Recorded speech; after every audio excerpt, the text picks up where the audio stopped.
let's move over to SA20. You spoke about it Monday. I know you're excited to talk about SA20. The auction is happening in less than a month. There is so much to look forward to. What can we look forward to, Chris? Well, look, it's that time of year, isn't it? The auction's always exciting, whether it be any other tournament, but SA20, we know it's the big one where most of the players are back in the pool. They've obviously got a lot of retentions, a lot of wild cards that people have bought, and it's going to be interesting to see how they go about building a team, because there are a lot of teams that got a lot of money, or no, not many that have got a lot of money left over, and a lot of teams that don't have that much, which already have half of their squad filled. So a lot of slots to fill, not that much money. Some teams have got more. But tactically, a lot of domestic players, I think, will be putting their hands up this tournament and going, we're available, and they're going to be called on because of the financial implications of a lot of the teams. But I can't wait. I've already started my homework. I've been looking at the teams, looking at the squads, looking who's available. And yeah, I've got an idea in my head of where people should be going. But look, it's a great time of the year. SA20 is going to be even bigger this year. We know how important it is. And all of it together. Well, tell us the ideas. We want to hear these ideas. Let's hear from the homework that he's been making. We want to hear these ideas, Chris. Oh, look, I'm going to... Aiden Markram. Let's start with Aiden Markram. I was just going to go there.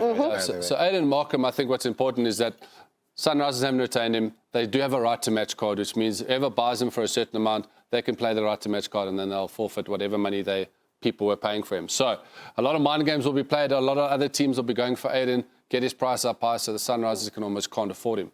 But the two teams that I potentially would be looking for Aiden Markram to go to. My Cape Town solves their captaincy issue. Not that Rashid Khan is doing a bad job, but you've got a local captain, successful international captain, number 4 batter. They've let Rassie van der Dussen go. He's your number 3 slot that can come in there. The other team, I think, who's probably got the most left in their purse is the Pretoria Capitals. Local player, solves their captaincy issues. We had Riley Rousseau, who was captain last year. Don't think he'll be part of it. The Pretoria Capitals this year. Solves their captaincy issue, solves their number 3 issue, and is a local. So it's going to be mouth-watering to see how everyone goes about it. But Aiden Markram, for me, is going to be hot property. I wanted to ask Chris this because he's been closer to it than I have. One LPL and then SA20. How do you think teams build a squad in terms of, do you go top-heavy, you go big on the top players in the world? Or do you think most teams, the way to go is not spending a lot of your money, your capital, if you will, on the top players, but making it more equal so that you can bring in more players, but not be so top-heavy? I think it's a double-edged sword there, because if you do go the top team, so look at my Cape Town, they went high on their big players and paid off in the previous season, when the first two it didn't really. So I think what is important is that a lot more local players are getting exposure now. There's a lot more homework going in, and a lot of the coaches that are part of these squads are domestic coaches. So you can go top heavy, but what is important in this is that you've got backup for your backup, if that makes sense. So you've got someone who can cover almost 2 positions in the team. So if you look at a guy like Delano Potgieter, I think he's got a good chance of going well. He can open the bowling, he can bat at the top, he can bat in the middle, he can finish a game for you with bat and ball. So you almost want someone that can cover all those bases. And with our local players that are coming into the auction now, it's going to be unbelievably interesting to see how they go about their business, because there could be a lot of guys that are going to be bought for a lot of money that we've never heard of before. That's what I'm looking forward to.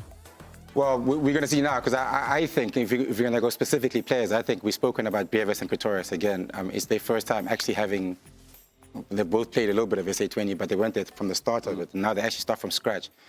The amount of money that they're going to pull is going to be interesting to see. I think those 2 local players, I think Maphaka is also going to be interesting given what he's done in Australia. If he keeps growing, how much money he might go for. So there's going to be, I'm more interested in the younger players more than the older players, to be honest with you, in terms of seeing where they go and how teams bid for them in terms of how much money they want to spend on them. I think Maphaka is going to be an absolute feeding frenzy for him.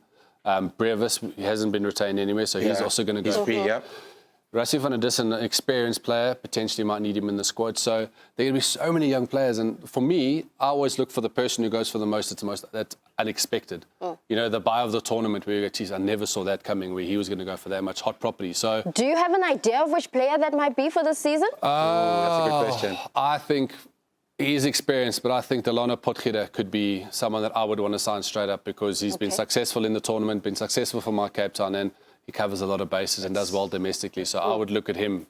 And you? So you're obviously thinking along the lines of a local player that knows the conditions very well. And I think Stubbs was one that started off, remember a couple of years ago when he got into the scene, no one thought 9 million, but we thought, talented player, but could go for big money, but didn't see that coming. I want to go Oof. I'm going to go young batter. I'm going to go Bretsky.